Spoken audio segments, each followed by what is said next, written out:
भाई जो गुरु वचन पे डट गए, कट गए फंद 84। तो पवित्र आसमानी पुस्तक मुसलमान नहीं समझे ज्ञान कुरान, इस पुस्तक के ऊपर आज हमारा ये दूसरे नंबर का वीडियो है।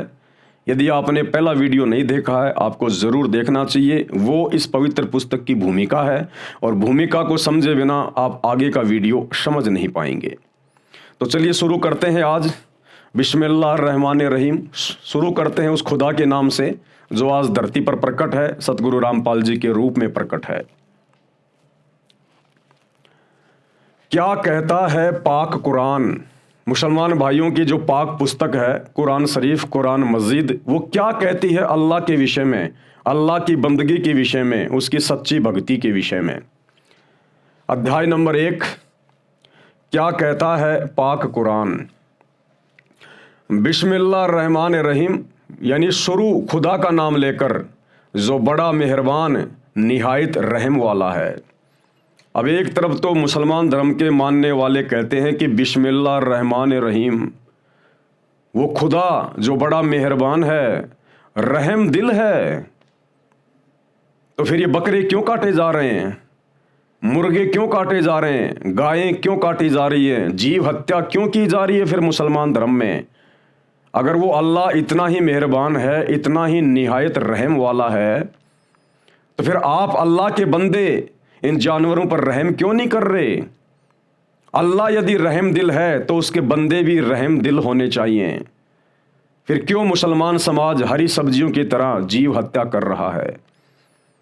यानी मुसलमान धर्म को अभी तक उस निहायत रहम दिल अल्लाह के विषय में जानकारी नहीं है। जिस दिन ये भ्रमित विश्व का मुसलमान समाज उस मेहरबान निहायत रहम वाले अल्लाह के विषय में जान जाएगा, उसको पहचान जाएगा, उसकी शरण में आ जाएगा, जो मुर्शिद रूप में धरती पे आता है, आया हुआ है, उसके बाद ये मुसलमान भाई अपना गला कटवा सकते हैं लेकिन किसी जीव का गला नहीं काट सकते। क्योंकि इन्हें पता चलेगा कि हज़रत आदम से लेकर हज़रत मोहम्मद तक 1,80,000 पैगंबर हो चुके हैं, लेकिन किसी ने भी करद नहीं चलाई, किसी ने भी जीव हत्या नहीं की, मांस नहीं खाया, ना किसी को मांस खाने का आदेश दिया। और मांस खाना मुसलमान धर्म में कितना बड़ा पाप है। अगर आज मुसलमान धर्म हज़रत मोहम्मद की शिक्षाओं पर चल रहा होता तो यह गुनाह करने से बच जाता। लेकिन आज एक भी मुसलमान पूरे विश्व का ना तो सच्चे खुदा से परिचित है, ना सच्चे खुदा की सच्ची इबादत से परिचित है, और ना अपने पैगंबर की शिक्षाओं पर चल रहा है। इसलिए मुसलमान समाज पूरी तरह से भ्रमित है। हमारी कोशिश है, क्योंकि हम उस सच्चे खुदा की सच्ची इबादत कर रहे हैं, हम रोज उस सच्चे खुदा के दर्शन करते हैं। वो सच्चा खुदा मुर्शिद रूप में, संत रूप में, सतगुरु रूप में धरती पे प्रकट है। उन्होंने हमें ज्ञान दे दिया, समझा दिया, हर धर्म की पुस्तकों का हमें इल्म बता दिया। इसलिए हम उनसे प्राप्त ज्ञान आधार से आप सभी धर्म से जुड़े भाई बहनों को समझाने का प्रयास कर रहे हैं। ये समय यदि हाथ से निकल गया, जो मनुष्य जन्म आज आपको प्राप्त है, ये मनुष्य जन्म केवल वो परमेश्वर, वो अल्लाह अपनी सच्ची इबादत के लिए प्रदान करता है। ये अल्लाह ने अपने जैसा शरीर हमें दिया है, स्त्री या पुरुष का। ये हिंदू, मुसलमान, सिख, ईसाई, जैनी, बौद्ध, ये तो हम बन बैठे अपनी छोटी सोच के कारण। हमने इंसानों को धर्म में, जातियों में, संप्रदायों में बांट दिया। परमेश्वर ने किसी को नहीं बांटा। उन्होंने तो माँ के गर्भ से हिंदू को भी वैसा ही बाहर भेजा, मुस्लिम को भी वैसा ही भेजा, जैनी, बौद्ध, यहूदी, फारसी, मंगोली, ईसाई, सबको माँ के गर्भ से जेर में लपेट कर, गंदगी में लपेट कर बाहर भेजा। बाहर नहा धोकर कोई बनिया बन गया, कोई पंडित बन गया, कोई हिंदू बन गया, कोई मुसलमान बन गया। जन्म लेने के बाद उसकी मुसलमानी कर दी, उसकी सुन्नत कर दी तो मुसलमान बन गया। माँ के पेट से तो हिंदू बन के जन्मा था, माँ के पेट से बाहर आने के बाद सुन्नत कर दी तो मुसलमान बन गया। तो ये हमारे अपने पैमाने हैं, उस अल्लाह, उस खुदा, उस परमेश्वर के पैमाने नहीं हैं। उसने केवल एक इंसान बनाया, स्त्री पुरुष, ये धर्म जातियाँ हमने बनाई है।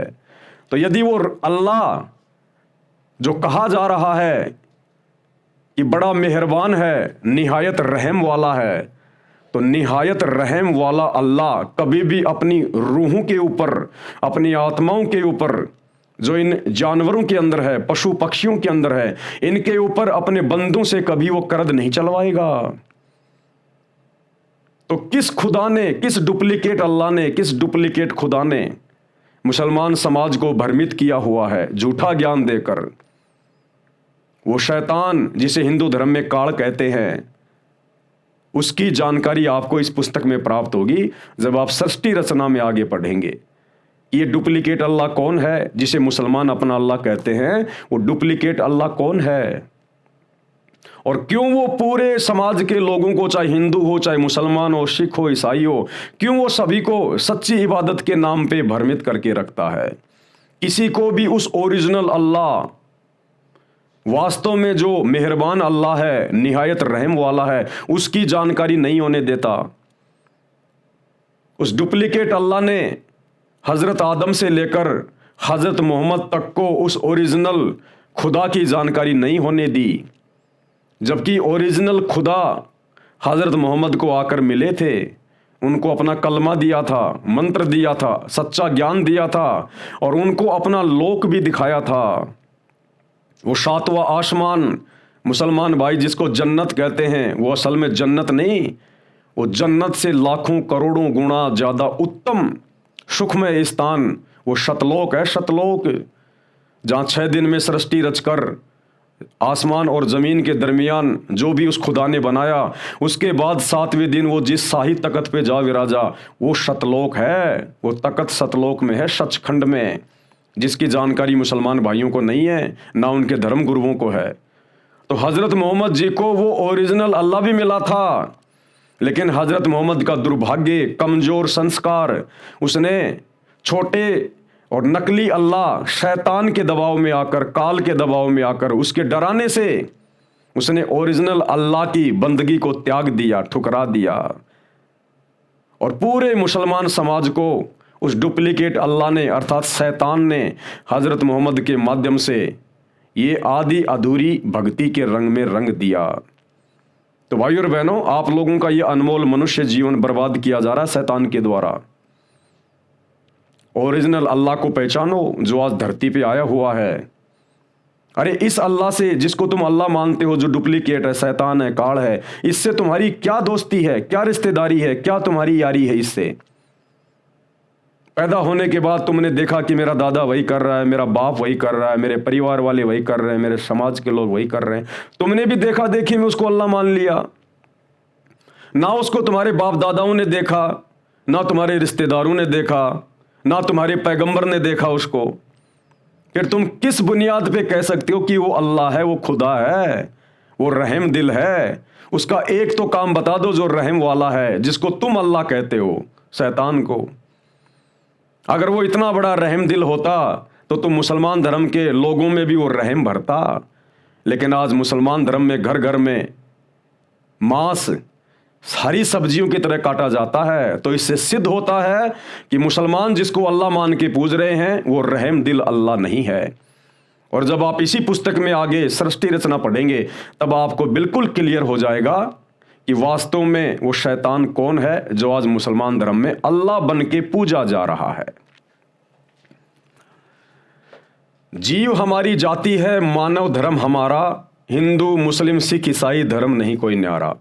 रामपाल दास ये है वो मुर्शीद, वो बाखबर जिसके विषय में डुप्लीकेट अल्लाह ने हज़रत मोहम्मद को कुरान शरीफ का ज्ञान देते समय कहा था कि ए हज़रत मोहम्मद, तो उस खुदा की पाकी बयान कर जिसने 6 दिन में आसमान और ज़मीन के बीच में, धरती के बीच में, इसके दरमियान जो भी कुछ था उसने बनाया और 7वें दिन वो शाही तख्त पे जा विराजा।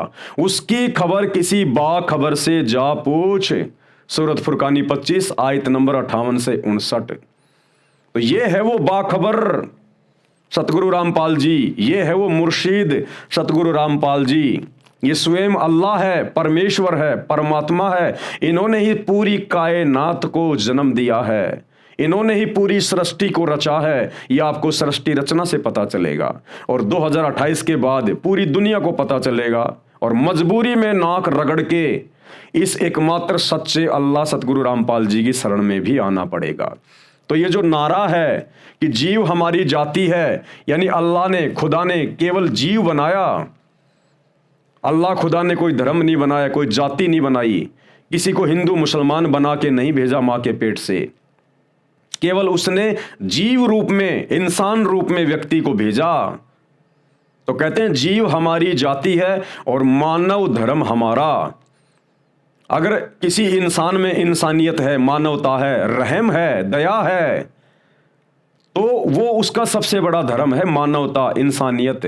बाकी हिंदू, मुस्लिम, सिख, ईसाई ये कोई धर्म नहीं है, ये तो पंथ है, पंथ जो धर्म के ठेकेदारों ने अपने स्वार्थ के लिए शैतान की प्रेरणा से, डुप्लीकेट अल्लाह की प्रेरणा से इंसानों को आपस में बांटने के लिए शुरू करवा दिए।